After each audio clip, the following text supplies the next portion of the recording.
오늘은 느헤미야 강의 8번째 시간으로 4장 1절로 3절 말씀을 통해 하나님의 백성을 고난 속에 두시는 이유라는 제목으로 말씀을 전하며 8번째 주시는 은혜의 시간, 함께 은혜를 받고자 합니다.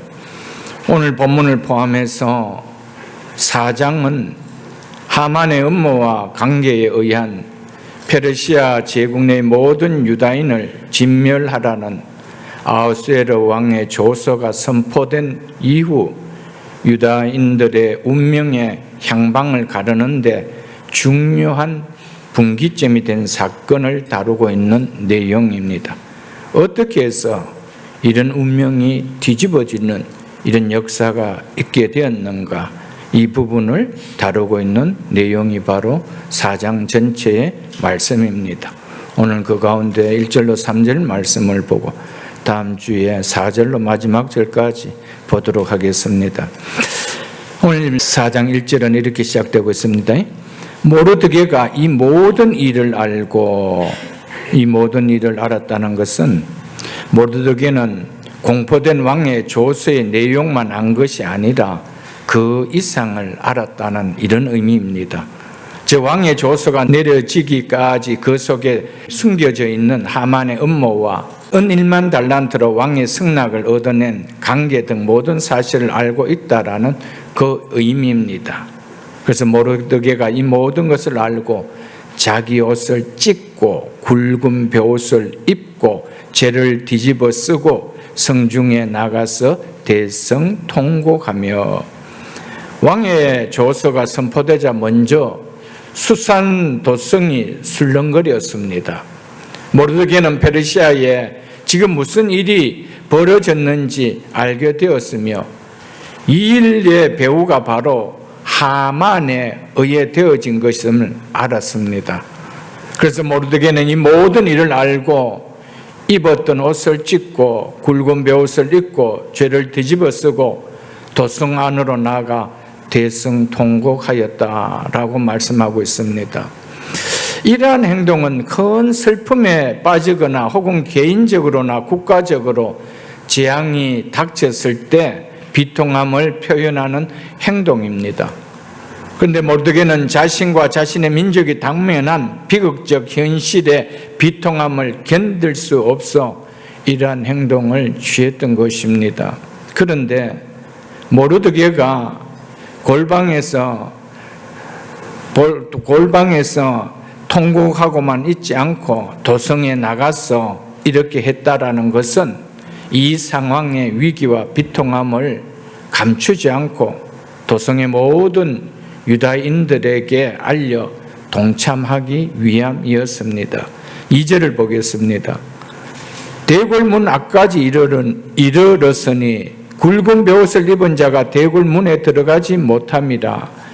모르드게는 옷을 찢고 굵은 베옷을 입고 죄를 뒤집어 쓰고 성중에서 대성통곡을 하다가 성을 가로질러 왕궁문 앞에 이르러 더 나가지 못하고 대궐문에 멈추었다라고 말씀하고 있죠.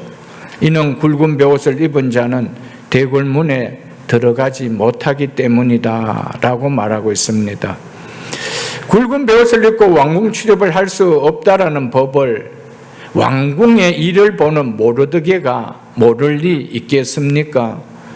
그럼에도 굵은 베옷을 입고 대궐 문화까지 갔다라는 것은 자신의 처지뿐 아니라 유대 민족에게 놓인 위기와 비통함을 에스더에게 전하고 이 일을 위해 할 수 있는 일을 부탁하기 위함이었습니다.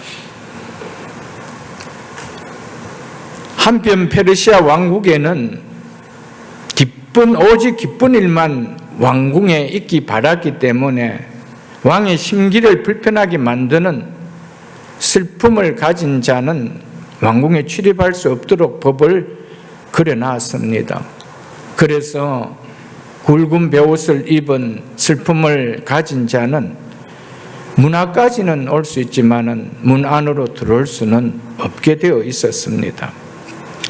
이런 페르시아 법이 가졌다고 해서 왕궁 안은 항상 기쁜 일만 있을 수 있겠습니까? 슬픈 소식을 접하지 않기를 원했고 슬픈 것을 보지 않기를 원한다고 해서 그 왕궁 안은 항상 기쁜 일만, 좋은 일만 일어날 수 있겠습니까? 슬픈 일은 없겠습니까?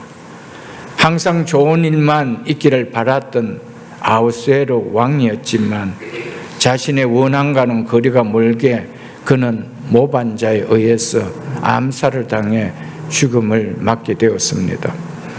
나쁜 일은 일어나지 않고 좋은 일만 일어나도록 우리가 온갖 방법을 다 동원해서 막는다고 해서 슬픔과 고난이 찾아오지 않고 비켜가겠습니까? 그래서 많은 사람들이 부적을 몸에 붙이고 다니죠. 집에 구석구석에 비싸게 주고 사가와서 넣어놓고 그러지요. 그런다고 나쁜 일이 안 생깁니까? 슬픈 일이 안 생기고 우리 속에 고난이 찾아오지 않겠습니까? 죄를 피할 수 없는 죄인으로 태어난 인간이 한평생 살아갈 동안 죄의 열매인 슬픔과 고난은 너무나 당연한 일입니다. 너무나 자연스럽게 맞아지게 되는 일이라는 것입니다. 그래서 욥기 5장 7절에 보면 사람은 고생을 즉 고난을 위하여 났으니 불꽃이 위로 날아가는 것 같으니라고 하였습니다. 나무에 불을 붙이면 이 불꽃이 위로 막 올라갑니다. 불티가 위로 올라가죠. 이것이 너무나 자연스럽게 불꽃이 위로 올라가는 것처럼 사람은 고생을 위하여 났다는 겁니다. 사람에게는 이런 고생이 없을 수가 없다, 이런 고난이 없을 수가 없다라고 성경은 이야기하고 있죠. 그렇지만 우리는 할 수만 있으면은 고난 없이 좀 고생 안 하고 살고 싶어 하는 것이 우리의 인생일 것입니다. 그래서 어떤 사람은 돈의 문제는 고생이 없는데 생각지도 못했던 다른 문제들이 내 가정 속에서 겪게 되는 고난과 고생들을 겪게 됩니다. 또 어떤 분들은 돈 없이는 참 행복하게 사는 것 같은데 또 다른 문제로 또 여러 가지 우리가 갖게 되는 문제들이 다 각자 속에 인생을 살아온 삶 속에 여러분 고난 없이 고생 없이 행복하고 기쁜 일만 가지고 지금까지 그렇지는 않지 않습니까?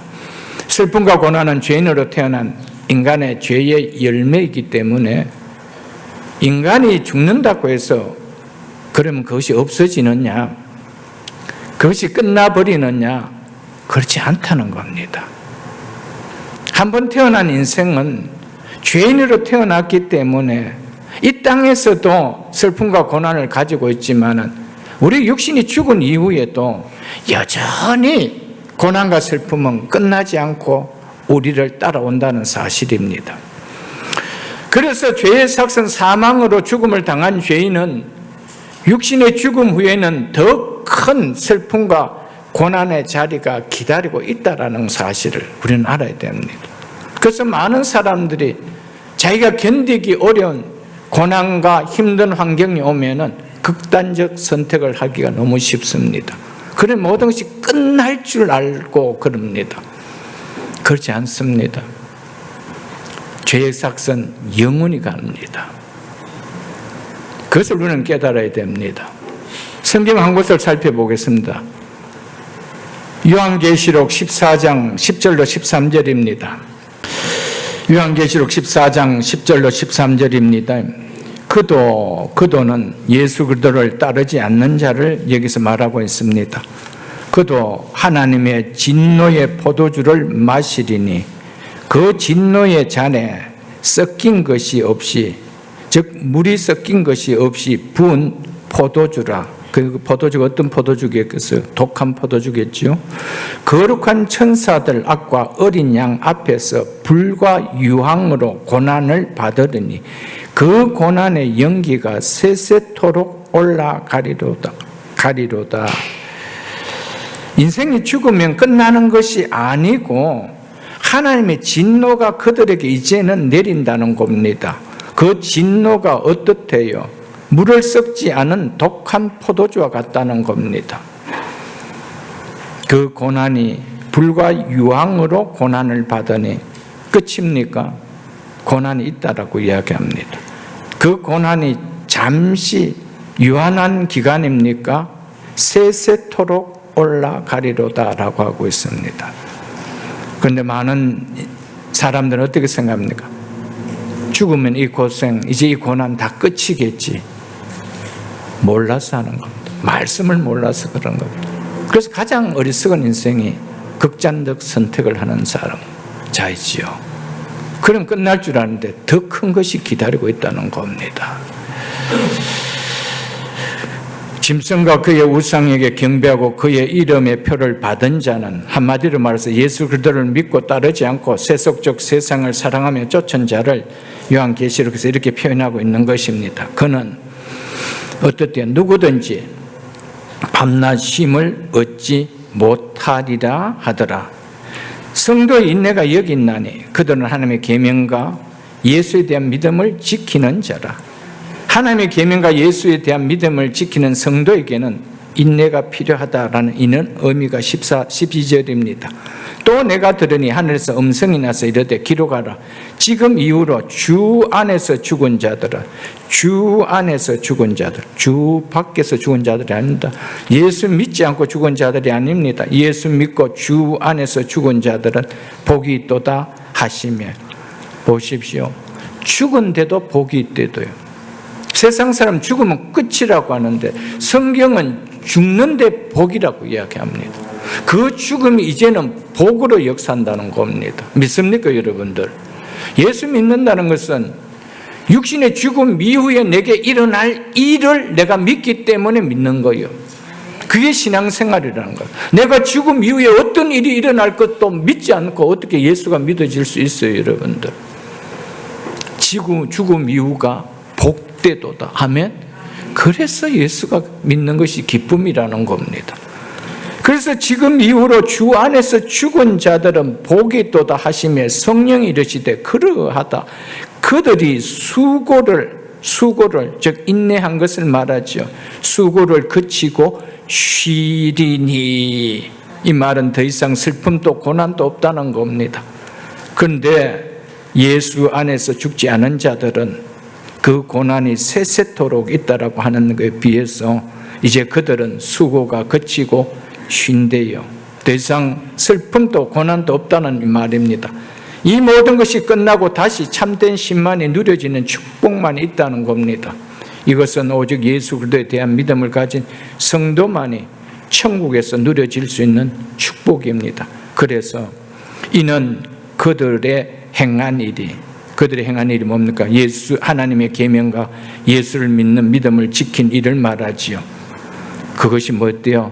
따르기 때문이라 라고 하고 있습니다.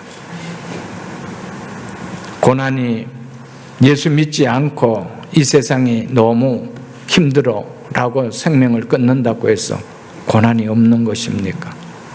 죄인으로 태어난 인생은 우리에게 고난이 이 땅에서만 있는 것이 아닙니다. 우리는 예수를 믿든 예수를 믿지 않든 그 생명은 영원한 생명이기 때문에 끝없는 고난 속으로 들어갑니다. 그래서 한 번 죽는 것은 사람에게 정하신 것이요, 그 후에는 심판이 이르시리라. 한 번 죽는 것이 죽음으로써 모든 것이 nothing이라면 왜 죽음 이후에 심판이 있다라고 할까요? nothing인데 심판할 것이 뭐가 있겠습니까? 생명이 그대로 있다는 말입니다. 그래서 심판하는 거예요. 영원한 고난이 여기에서 겪었던 고난과는 비교되지 않는 고난이라는 것을 우리에게 말해주고 있습니다. 그 뒤에 있는 요한계시록 21장 4절을 보십시오.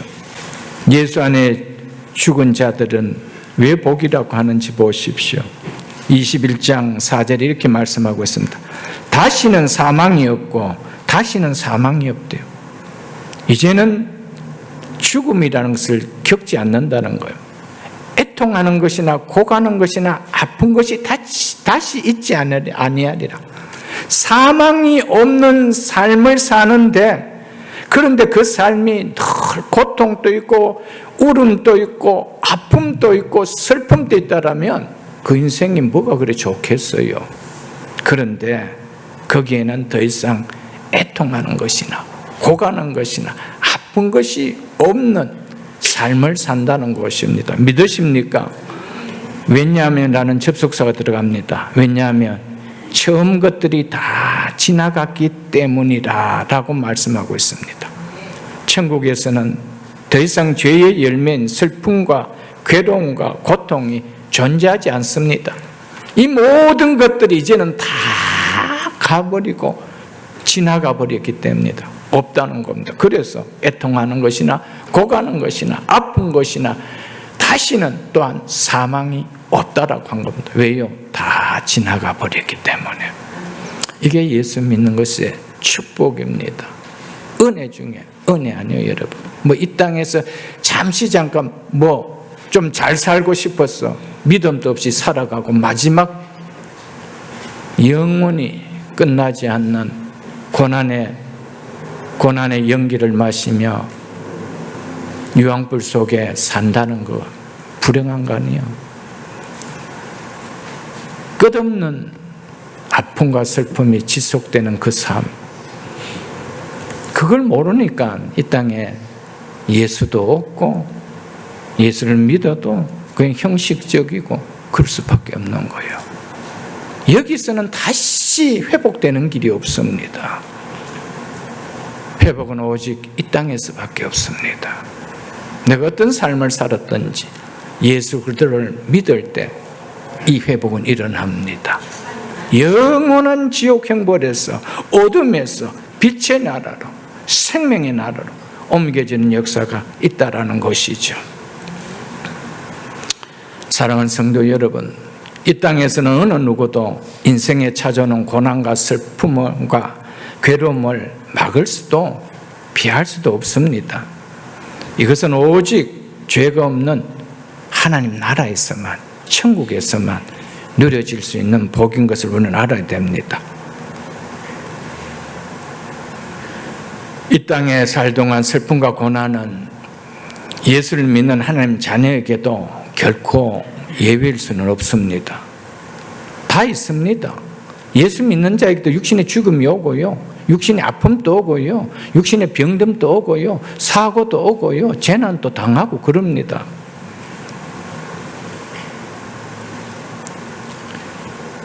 이것이 없을 수는 없습니다.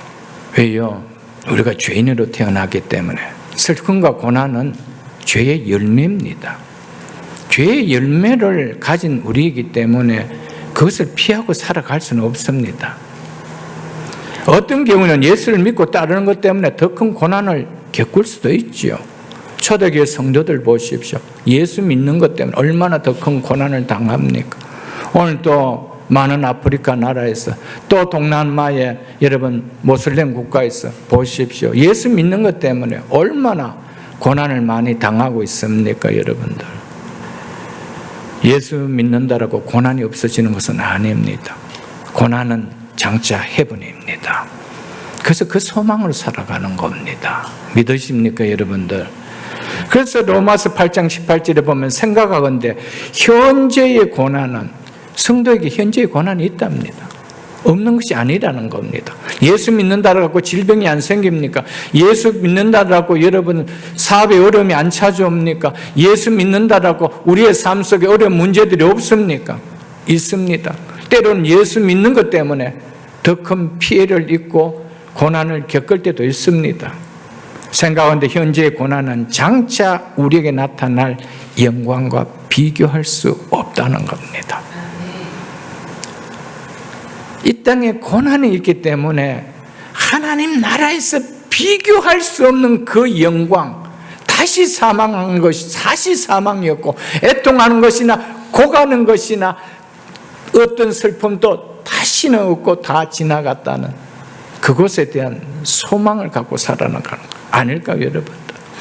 고린도후서 4장 17절에도 우리가 잠시 받은 환난에 경한 것이 지극히 크고 영원한 영광에 중한 것을 우리에게 이루게 함이라라고 하고 있습니다. 우리가 잠시 받는 환난, 근데 그것이 뭐대요? 경한 거다, 가벼운 거다. 하나님을 믿지 않고 이 다음에 지옥에서 겪는 고난에 비하면 그건 아주 깃털 것처럼 가볍다는 겁니다. 근데 우리는 그것을 모르고 어쩐지 이 땅에서 7, 80 인생 조금이라도 이 썩어질 육신 조금 편하게 살고 싶어서, 이거 조금 더 누리고 싶어서 예수도 없고 말씀도 없고 예배도 없고 그래 사는 거예요. 하나님 앞에서는 어떤 익스큐즈도 없습니다. 예수 안 믿으면 안 믿은 거예요. 내가 이래서 믿지 못했습니다. 시간이 안 났어요. 그게 익스큐즈가 됩니까? 내가 몸이 아파서 믿을 수가 없습니다. 그게 익스큐즈가 됩니까? 하나님 앞에서는 지옥 가는 데 있어서 어떤 익스큐즈도 없습니다. 그냥 가는 거예요. 뭐가 없으면, 믿음이 없으면. 우리가 잠시 받는 환난에 경한 것이 지극히 크고 영원한 영광에 중한 것을 이루게 합니다. 아멘. 성도는 이 땅에서 예수 믿는 것 때문에 받는 환난이 있어요. 고난이 있어요. 그것이 경하다는 것을 기억하십시오.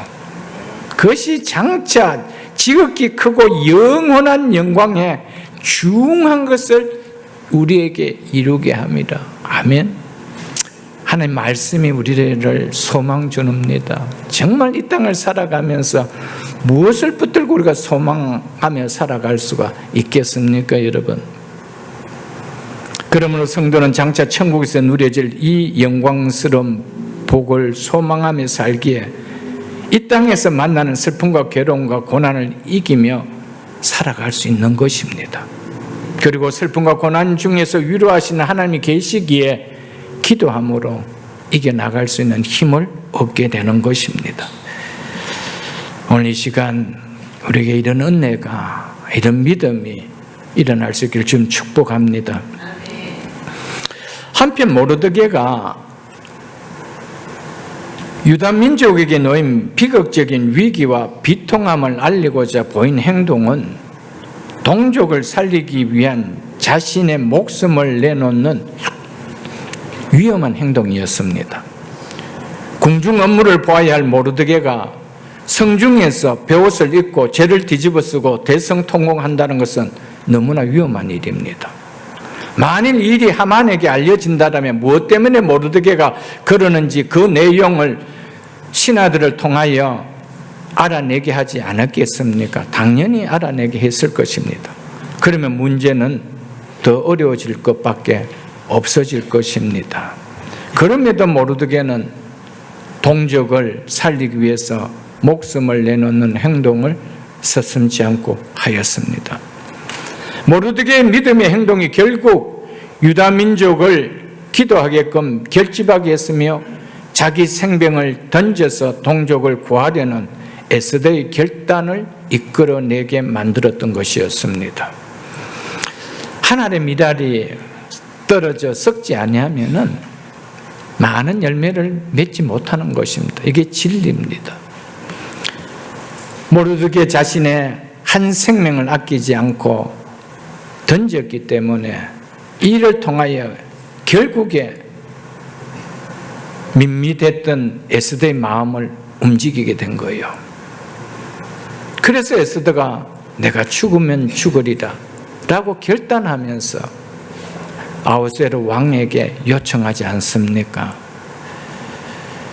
사랑하는 성도 여러분, 여러분의 한 가정에 누군가 한 사람이 하나님 앞에 정말 죽는 것 같은, 하나님 미랄이 되는 것 같은 믿음의 삶을 살아보십시오. 그 가정이 안 살아날 수 있겠습니까? 여러분의 일터들이 하나님께서 회복시킨 역사가 일어나지 않겠습니까? 여러분의 자녀들이 살아난 역사가 일어나지 않겠습니까? 내가 죽지 아니하고 하려고 하니까 그렇죠. 그 안 죽으려고 하니까 기도도 안 나오는 것이죠. 죽기를 각오해 보십시오. 기도가 힘들지 않습니다. 근데 육신이 살고 싶으니까 기도하는 게 너무 힘드는 거예요. 그 기도가 안 나오는 거예요, 여러분. 오늘 이 위기에서 유다인들이 살아날 수 있었던 것은 기도였습니다. 위기를 극복할 수 있는 길은 기도입니다. 기도가 하나의 미달입니다. 기도는 그만큼 힘들다는 말입니다. 기도가 힘들기 때문에 기도를 안 하는 것입니다. 기도가 노래하는 것만큼 쉽다라면 왜 기도를 하지 않겠습니까? 기도는 정말 힘듭니다. 그래서 거기에 대한 보상이 크다는 겁니다. 그 사실을 우리는 기억해야 됩니다.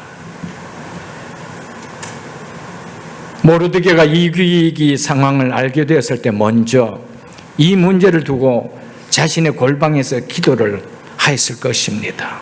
기도 없이 바로 이런 행동을 보이지 않았단 말입니다.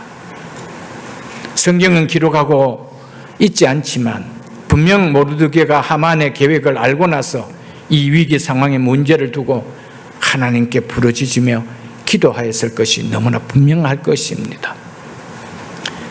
기도하는 가운데 이러한 행동이 나올 수 있는 지혜를 하나님께서 분명 주셨을 것입니다. 결코 북받치는 자신의 감정을 견딜 수 없어 순간 욱하는 충동에서 이렇게 행동을 취한 것은 결코 아니라는 말입니다. 그리고 4절로 8절에서 보이는 모르드게의 행동도 기도 가운데 하나님 주신 지혜로 여겨집니다. 기도하면 문제가 풀어질 수 있는 지혜를 주시기도 합니다. 때로는 기도하면 사람들을 만나게 하여 풀어지게 하도록 하시기도 합니다.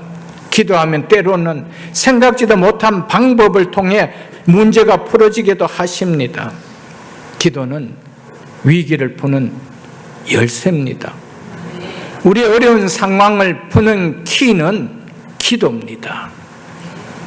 그런데 이 기도를 너무나 많은 사람들이 하지 않고 있다는 겁니다. 열 수 있는 키가 있음에도 불구하고 열 수 있는 키를 찾지 않고 다른 것을 가지고 이 문제를 해결하려고 하고 있다는 겁니다. 그래서 하나님께서 우리에게 너희는 내게 부르짖어라 내가 네게 응답하겠고 네가 알지 못하는 크고 은밀한 일을 너희에게 보이리라 약속하셨습니다. 너는 내게 부르짖어라. 그게 우리의 인생의 문제를 푸는 키라는 겁니다. 어려움의 문제를 푸는 키, 나에게 닥쳤던 어떤 상황들을 풀어질 수 있는 키입니다. 저는 인생을 살아오면서 예수를 믿고 나서 기도를 통해서 풀어지는 문제들이 참 많습니다. 그때는 너무 답답했습니다. 너무 당황했고 어떻게 할 힘도 없고 어떻게 할 방법도 없었습니다. 하나 앞에 엎드렸습니다. 어린 30세 나이 각 결혼하고 이제 첫 아이가 태어났어. 이 생명을 어떻게 해야 될지 모르는 앞에서 얼마나 많이 눈물을 흘린지 모릅니다. 하나님 전에 찾아가서 이 아이 좀 살려달라고, 하나님 이 아이 좀 살려달라고 많이 기도했습니다. 둘째도 마찬가지입니다. 어느 날 안 보인대요. 앞이 안 보인대요. 바깥에서 어두운 곳으로 들어오면 또 실내에서 있다가 바깥으로 나면 이 눈 조래기가 열리고 닫혀야 되는데 이게 안 움직이는 거예요. 여러분 생각할 때 목사 가정은 편안하게 여기까지 왔다고 여겨지십니까? 그렇지 않았습니다. 정말 많이 기도했습니다. 하나님, 이 어린 거 눈 좀 낫게 해달라고. 사랑하는 성도 여러분, 기도는 우리 인생의 문제를 푸는 키입니다. 믿으십니까, 여러분들? 기도는 우리의 답답한 문제가 풀어질 수 있는 키입니다, 여러분들. 여러분, 기도하십시오. 기도는 하나님께서 약속하신 말씀입니다. 너는 내게 부르짖어라. 내가 네게 응답하겠고 네가 알지 못하는 크고 은밀한 일을 네게 보이리라. 아멘. 기도는 모든 문제를 풀 수 있는 키인 건 줄 알고. 왜요? 하나님을 믿기 때문에, 하나님을 의지하기 때문에. 3절을 보겠습니다. 왕의 명령과 조서가 각 지방에 이르매 유다인이 크게 애통하여 금식하며 울며 부르짖고 굵은 베옷을 입고 죄에 누운 자가 무수하더라. 왕의 조서가 각 지방에 이르자 이르는 지역마다 많은 유다인들도 모르드게와 같이 금식하며 울며 부르짖으며 이들 가운데 많은 수가 굵은 베옷을 입고 죄를 뒤집어쓰고 누웠습니다. 이는 단순히 유다인 자신들에게 닥친 비극적인 위기와 비통함을 표현한 것이 아닙니다. 이것을 훨씬 넘습니다. 기도라는 단어는 없지만 자기 민족 유다인 전체가 당하게 될 절체절명의 위기 앞에서 금식하며 하나님께 눈물을 쏟고 부르짖으며 회개와 아울러 도움을 구하는 유다 공동체의 기도였습니다. 하나님 백성인 유다인들이 금식했다라는 표현은 하나님께 기도했다는 의미가 내포된 말입니다. 그리고 부르짖었다는 말은 간절히 부르짖는 기도를 말하고 있는 것입니다. 그 뒤에 있는 에스더 9장 31절을 보십시오. 에스더 9장 31절에 이렇게 말씀하고 있습니다. 정한 기간에 이 부림을 지키게 하였으니, 이것은 이 부림이라는 말은 제비 뽑다라는 의미의 부르의 복수형입니다. 그래서 제비를 뽑아서 유대인들의 운명이 이제는 전멸하게 될 위기에 놓였는데 하나님은 그 위기를 이들을 살려주는 구원의 기회로 만들어주시고 신앙을 세워주는 기회로 만들어주셨습니다. 그래서 그날을 부림일이라 이렇게 정리했습니다. 그래서 그들이 뭐였대요? 지켰다는 겁니다. 지금 9장 31절은 이제 여러분 성경 보는 것 같이 이제 마지막 10장 석절 남았습니다. 끝입니다. 끝에 이야기하는 내용입니다. 정한 기한에 이 부림을 지키게 하였으니 이는 유다인 모르드게와 왕후 에스더가 명령한 바 유대인이 금식하며 부르짖는 것으로 말미암아 자기와 자기 자손을 위하여 정한 바가 있음이더라 라고 하고 있습니다. 유대인이 금식하며 부르짖은 것으로 말미암아 불임일이 있게 되었다 이 말입니다. 사실 이날은 자기들이 죽음을 당하는 날인데 이제는 이 날을 기억하며 지킬 수 있는데 어떻게 해서 지킬 수 있었대요? 금식하며 부르짖는 일로 말미암아. 아멘. 우리에게 이런 일들이 있어야 됩니다. 우리가 살아가면서 우리 삶 속에 얼마나 위기 같은 일, 이 문제는 내 힘으로 해결할 수 없을 것 같은 문제가 이것이 내 인생에서 하나님께서 역사하셨던 날로 기억되는 그런 삶이 있어야 되지 않겠어요, 여러분들? 잊지 못하는 하나님의 손길이었다. 이건 정말 하나님의 손길이 아니면 안 되었다라고 이야기할 수 있는 일들로 반전되어야 하는 일이 있어야 되지 않겠어요? 뭐 때문에 돼요? 금식하며 부르짖는 것으로 말미암아. 아멘.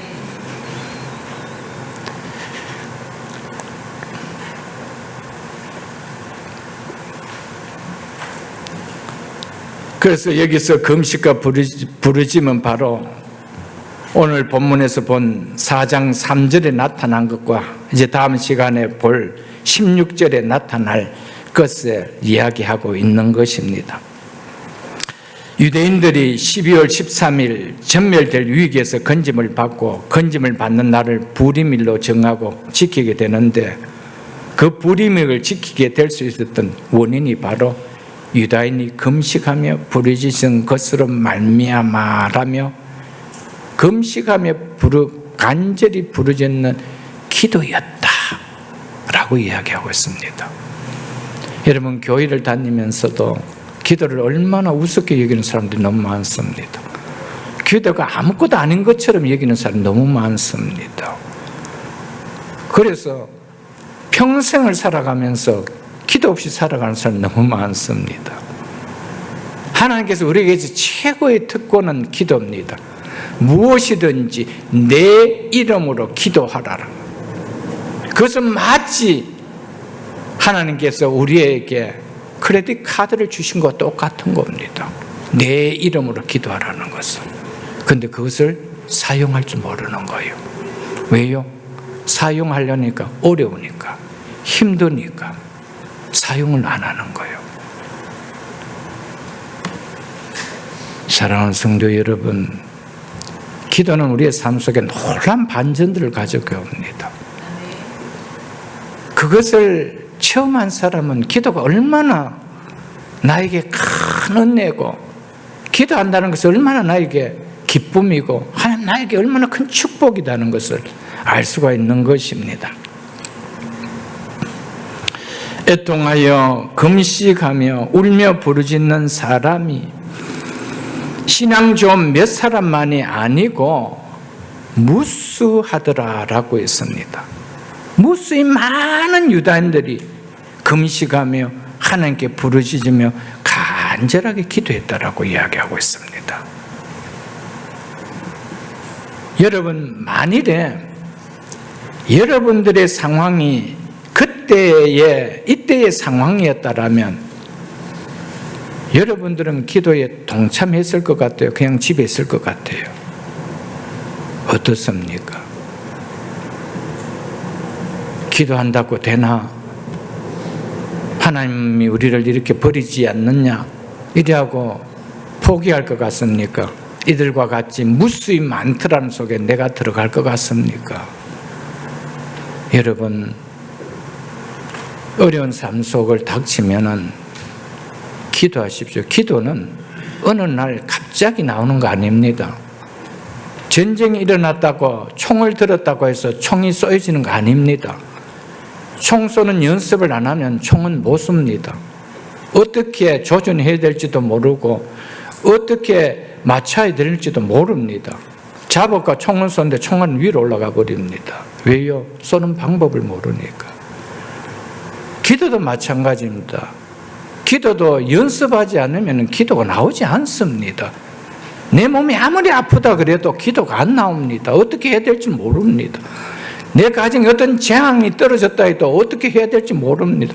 그냥 하나님 살려주세요, 하나님 살려주세요. 그게 다입니다. 여러분, 평소에 늘 기도하십시오. 기도는 중보하는 기도에 함께할 때 기도가 늘어납니다. 기도를 배우게 됩니다. 혼자서 아무리 있어 보십시오. 기도가 안 늘죠. 기도 속에 함께 기도의 대화를 함께 할 때 기도가 늘게 되는 겁니다. 기도의 힘이 나오게 되는 겁니다. 그런 기도 속에 어떤 문제가 닥치면 내가 기도할 수 있는 거예요. 한국 교회가 과거에는 참 기도가 많았던 교회였습니다. 점점 한국 교회는 기도가 식고 있습니다. 그 힘이 별로 없습니다. 성도 여러분, 기도가 없는 것은 호흡이 없는 것과 같습니다. 여러분, 별 힘이 없습니다. 우리의 모든 문제를 해결하는 것은 교회에 나오기 때문이 아닙니다. 교회에 나와서 들은 말씀을 통하여 기도의 현장 속에 기도에 무릎을 꿇기 때문입니다. 기도가 우리의 인생을 반전시킵니다. 기도가 우리의 인생 속에 막혔던 문들을 열게 만듭니다. 여러분, 연말, 연초 지나면서 새해 더욱더 기도의 사람들이 될 수 있기를 주님 축복합니다.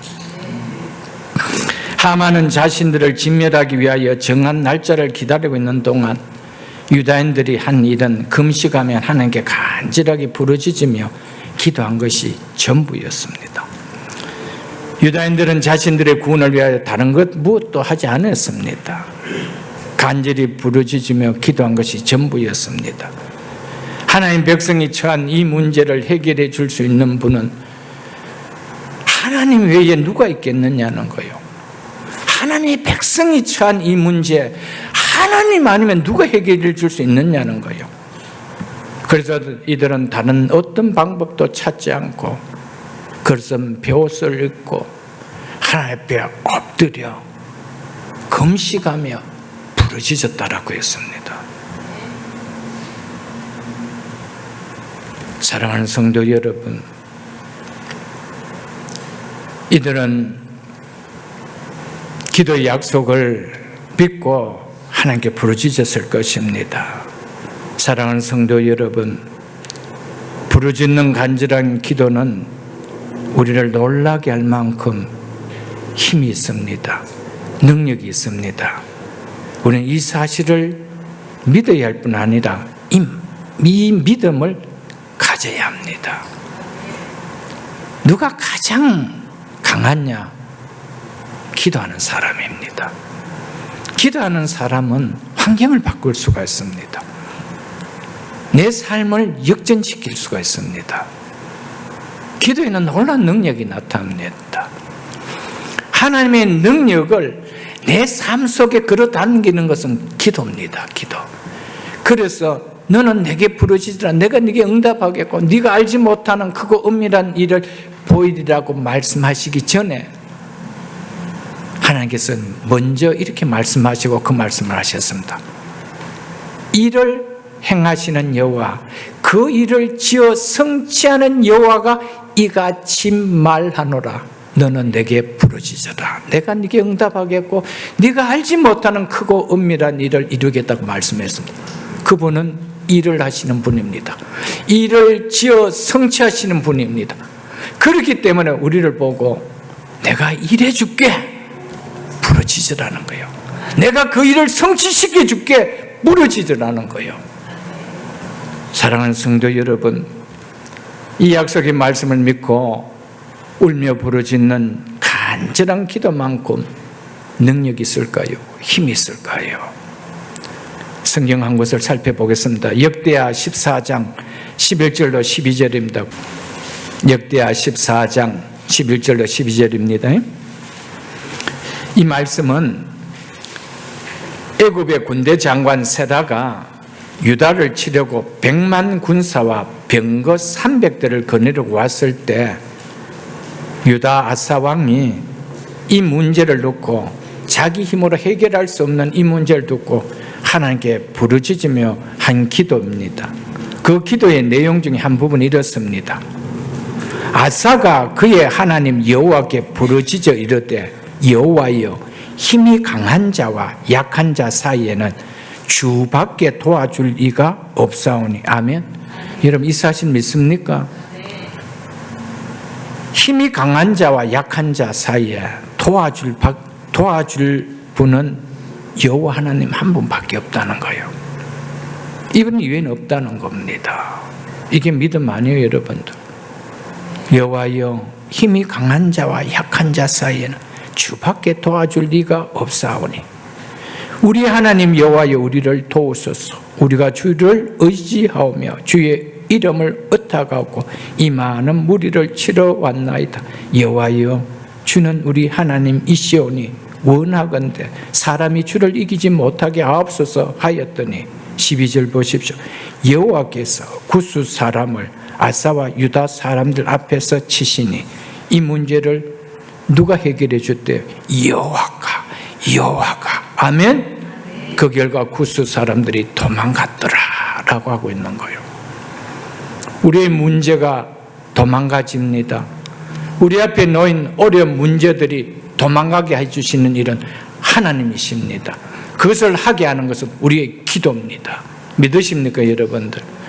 12월 우리 마지막 달을 보내면서 첫 주일 우리 속에 다시 한번 잃어버렸던 2025년도의 기도가 회복될 수 있기를 주의 이름 축복합니다. 이처럼 하나님을 온전히 의지하고 간절하게 부르짖는 기도는 이런 놀라운 하나님의 역사를 보게 되는 열쇠가 된다는 것을 우리는 꼭 깨달아야 됩니다. 이 말씀은 우리에게 찾아온 어려운 문제가 아무리 크게 보인다 해도 그것은 우리가 하나님을 온전히 신뢰하며 의뢰하는 믿음만 있다면 얼마든지 극복될 수 있음을 보여주는 말씀입니다. 그러므로 문제 앞에 낙심하거나 좌절하지 마시고 하나님을 온전히 신뢰하는 믿음으로 부르짖는 기도가 있기를 축복합니다. 때로는 부르짖으십시오, 여러분. 우리가 긴급한 상황을 놓고 아니 부르짖을 수가 있나요? 그냥 조용하게 나올 수 있나요, 여러분? 묵상기도처럼. 이 기도 누가 들으면 어떡해? 여러분, 심각한 문제는 그렇게 되어지지 않더라고요. 저는 기도할 때, 그런 문제를 두고 기도할 때, 제가 있는 거처하는 집과 제가 출석하는 교회는 거리가 참 멀었습니다. 그때요. 그래서 제 집 앞에 있는 가까운 곳에서 새벽기도 나가서 기도할 때 그냥 웁니다. 그냥 울고 하나님 살려달라고. 그게 소리 나오지. 누가 들을까 봐. 그렇지, 그렇게 안 나옵니다. 그렇게 안 나오는 거예요. 우리 사모도 사선을 넘는 일이 한번 있었잖아요. 사선을 넘었습니다. 제가 그 문제를 두고 병원에 갔을 때 화장실에서 엎드려 그냥 기도 나오는 거예요. 누가 들을까 봐. 그런 문제가 아니에요, 여러분들. 여러분, 심각한 문제는 그렇게 조용조용하게 나와지는 게 아닙니다. 그냥 살려달라는 거예요. 그냥 살려주세요. 미사고가 필요 없습니다. 그냥 살려달라는 거예요. 사랑하는 성도 여러분, 우리에게 어떤 문제가 찾아온다 하더라도 하나님을 신뢰하고 믿음으로 부르짖고 기도할 때 역사가 일어납니다. 아사왕처럼 하나님을 온전히 신뢰하는 자는 어떤 상황 속에서도 두려워하며 흔들리지 않는 담대함을 가질 수가 있습니다. 이런 100만 대군이 내려오고 300대의 탱크가 앞질러 오는데도 두려워하고 흔들리지 않고 하나님 앞에 기도하며 하나님 주를 의지하고 우리가 치러 가겠습니다. 두려워하는데 치러 갈 수 있습니까? 그래서 다윗은 시편 3편 6절에 보면 1000만인이 나를 애워싸 친다 하여도 나는 두려워하지 아니하리라. 아멘. 나는 1000만인이 나를 친다 해도 나는 두려워하지 아니하리라. 하나님을 알기 때문에, 하나님이 어떤 분이신 걸 알기 때문에. 사도 바울도 고린도후서 4장 8절에서 우리가 사방으로 우겨싸임을 당하여도 쌓이지 아니하며 답답한 일을 당하여도 낙심하지 아니하며라고 고백했어. 왜 그럴까요? 하나님이 우리와 함께 하시기 때문에.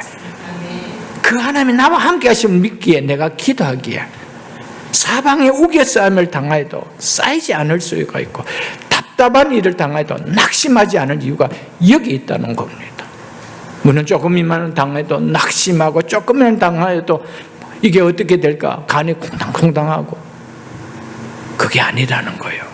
하나님 믿고 기도할 때 하나님 우리에게 힘을 주셔요. 은혜를 베풀어 주셔요. 하나님은 당신을 절대적으로 의지하는 자의 힘이 되어주시는 분입니다. 능력이 되어주시는 분입니다. 그래서 다윗은 여호와는 나의 힘이라고 한 것이었습니다. 하나님은 당신을 의지하는 자의 요새가 되어주시며 방패가 되어주시며 피할 바위와 산성이 되어주십니다. 그래서 시편 18편 2절에 다윗은 여호와는 나의 반석이시요 나의 요새시요 나를 건지시는 이시요 나의 하나님이시요 내가 그 안에 피할 나의 바위시요 나의 방패시요 나의 구원의 뿌리시요 나의 산성이로다라고 고백했습니다. 하나님을 이렇게 믿고 있었습니다. 절대적으로 믿고 있었습니다.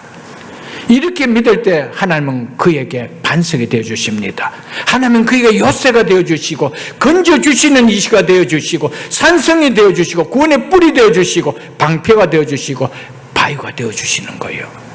그래서 다윗은 여호와는 나의 힘이라고 한 것이었습니다.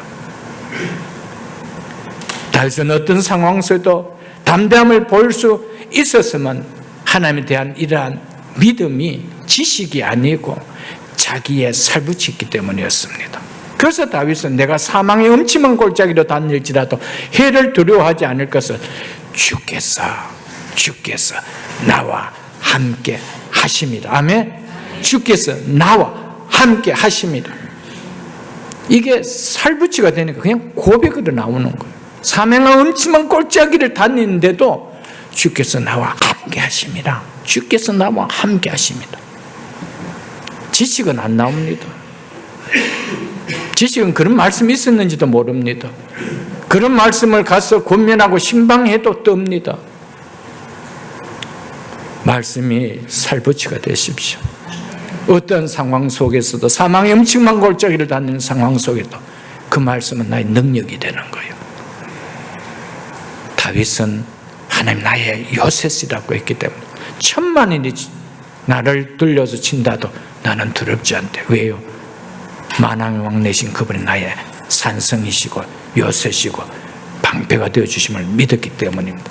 이런 믿음이 우리에게 있기를 주의 이름 축복합니다. 그래서 시편 42편 5절에 보면은 내 영혼아 네가 어찌하여 낙심하며 어찌하여 네 속에서 불안해하는가. 너는 하나님께 소망을 두라. 이렇게 이야기하는 거예요. 자기 자신을 두고 내 영혼아 네가 어찌 낙심하며 어찌하여 네 속에서 불안해하는가. 여러분 아직도 어떤 문제 때문에 여러분 마음속에 낙심하고 불안해하는 사람은 있습니까? 오늘 시편 40편 5절을 가슴에 담으십시오. 이 말씀이 여러분의 살붙이가 되십시오. 어찌하여 낙심하며 어찌하여 네 속에서 불안하는가. 너는 하나님께 소망을 두라. 아멘. 그럴 때 어떨때요? 그가 나타나 도우심으로 말미암아 내가 여전히 찬송하리라. 아멘. 이 찬송이 나오는 것이죠. 이 찬송이 나오는 것이죠. 그래서 이사야서 12장 2절에도 보라 하나님은 나의 구원이시라.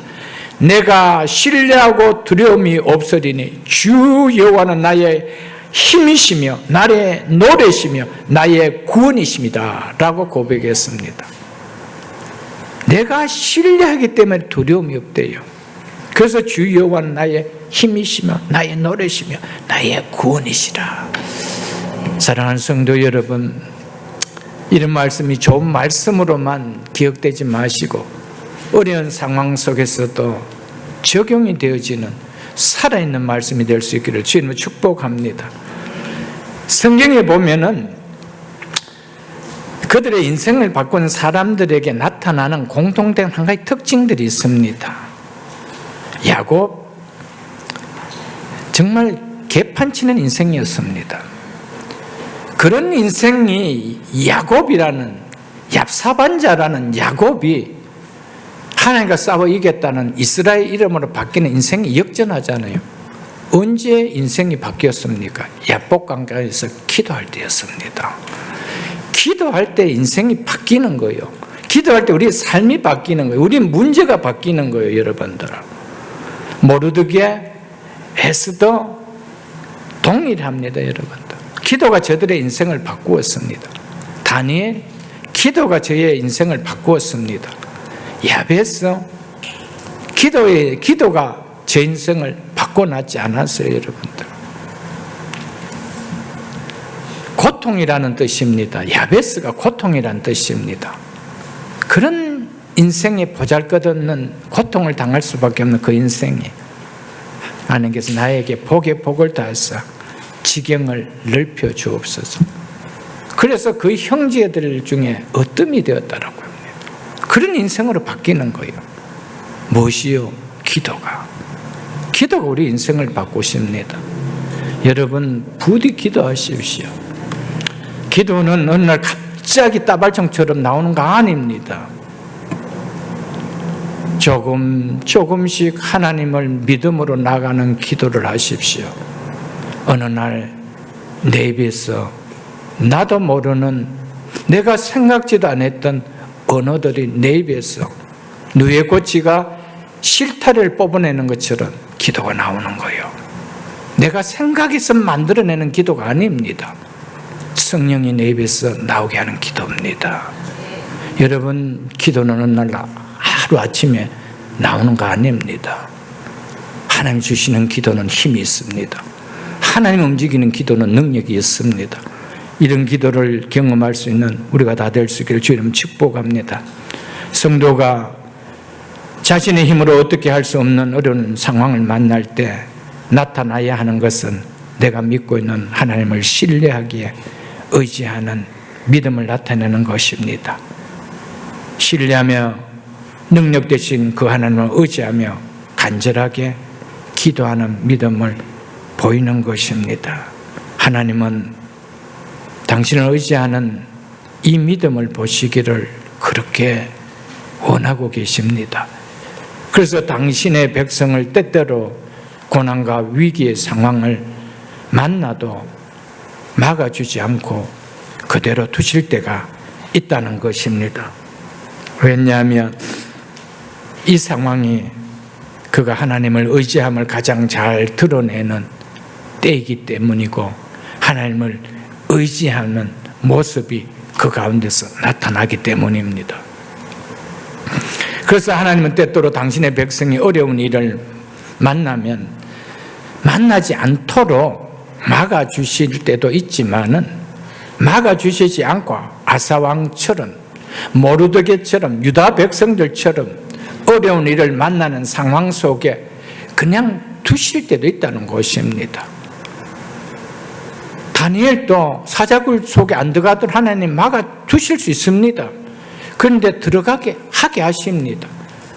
다니엘의 세 친구들이 풀무불 속에 들어가지 않도록 하나님 막아줄 수 있습니다. 그런데 들어가게 하십니다. 그럴 때도 있다는 겁니다. 요셉을 보십시오. 하나님 얼마든지 능력이 없어서 요셉을 감옥에 가게 했을까요? 막아줄 수 있는 것입니다. 그런데 들어가게 하십니다. 그래서 그 위기 상황을 고스란히 겪도록 합니다. 그리고 그 후에 다니엘도 사자굴에서 건져줍니다. 다니엘의 세 친구도 풀무불 속에서 건져줍니다. 요셉도 감옥 안에서 건져줍니다. 모르드게도 유대인들도 고난 속에서 건져주십니다. 왜 하나님은 그런 시간을 주실까요? 왜 하나님 그런 시간을 주실까요? 그 시간이 하나님을 경험하는 최고의 시간이기 때문에 그렇습니다. 어느 때도 체험할 수 없는 하나님을 경험할 수 있고 내가 하나님의 이름을 간절하게 불러볼 수 있는 시간이 그때이기 때문입니다. 그래서 하나님이 의도적으로 그 시간을 두게 하는 거예요. 그래서 그 시간을 지나고 나면은 그 사람의 믿음은 하나씩 굳건해지는 거예요. 하나씩 강해지는 거예요. 그럴 때 하나님은 그에게 주의 일들을 맡기시는 거예요. 할 수 있게 하시는 거예요.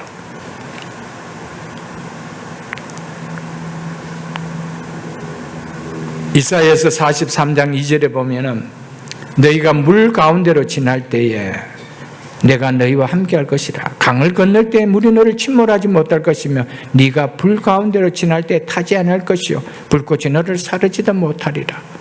분명히 물 가운데 지나지 않도록 해준다가 아닙니다. 물 가운데 지날 때라고 합니다. 지나는데 함께 하겠다는 거예요. 그래서 물이 너를 침몰치 못하겠다. 불 가운데 들어가지 않는 것이 아니라 불 가운데 들어가게 하신다는 거예요. 그런데 불꽃이 너를 태우지 못할 것이다. 믿으십니까, 여러분들? 왜 그 시간을 두실까요? 하나님만을 의지하는 믿음을 세우기 위함입니다. 더 믿음을 굳건하게 세우기 위해서 하나님 우리에게 이런 시간을 두신다는 겁니다.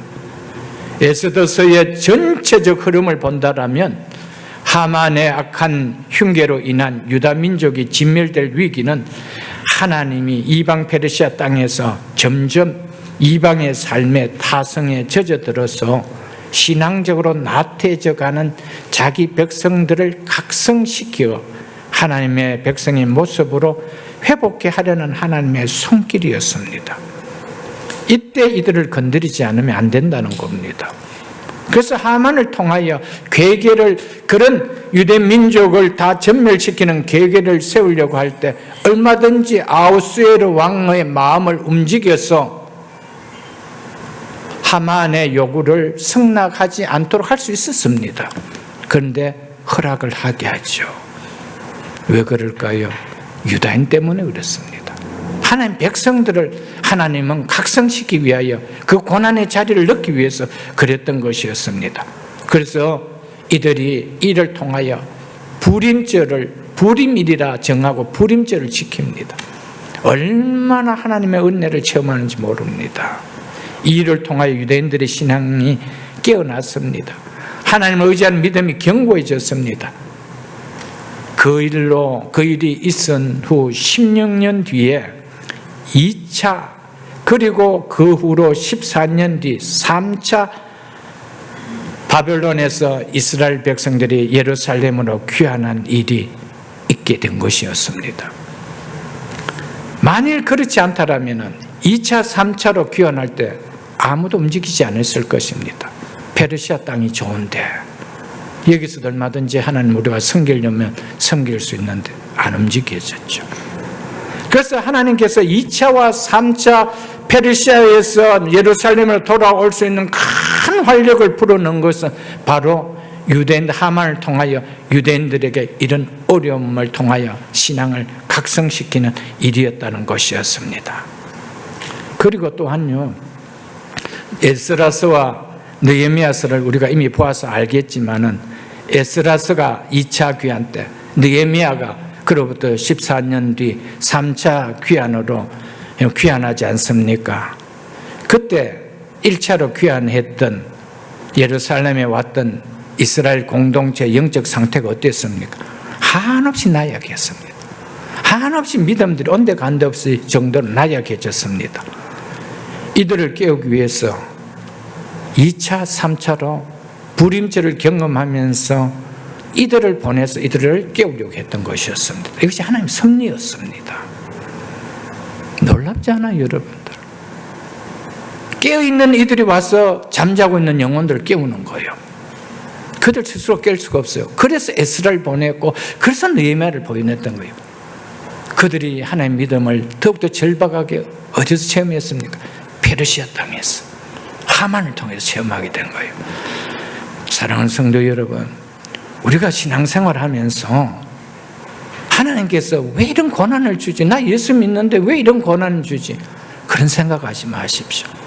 그것은 여러분들 속에 원망을 일어나게 하기 위함이 아닙니다. 하나님의 풍성한 은혜의 손길을 체험하기 위해서 주는 특별한 축복의 기간입니다. 이때 하나님의 은혜를 경험해야 돼요. 그때 내가 달라집니다. 내가 달라질 뿐 아니라 내 환경이 달라집니다. 내 삶이 달라집니다. 하나님이 이걸 위해서 우리에게 때로는 고난의 자리를 막아주지 않고 열어놓고 들어가게 하시는 겁니다. 능력이 없어서가 아닙니다.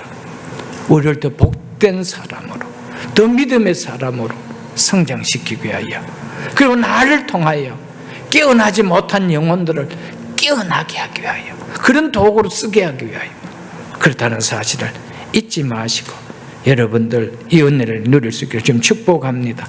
고린도후서 1장 9절로 10절도 한번 보겠습니다. 고린도후서 1장 9절로 10절입니다. 바울이 이렇게 고백하고 있습니다.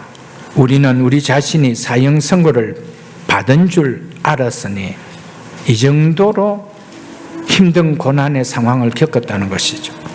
이는 우리로 자기를 의지하지 말고 오직 죽은 자를 다시 살리신 하나님만을 의지하게 하려 하십니다. 하나님만을 의지하기 위해서 우리에게 사형선고 당하는 것 같은 어려운 지경으로 몰아넣기도 하셨다는 겁니다. 이것이 우리에게 고난을 허락하신 목적입니다.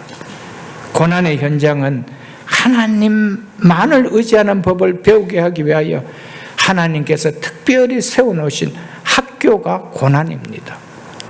이 고난의 학교를 통과할 때 하나님만을 의지하는 법을 배우게 됩니다. 그래서 10절을 보십시오. 그가 이같이 큰 사망에서 우리를 건지셨고 또 건지실 것이며 이후에도 건지시기를 그에게 바라노라.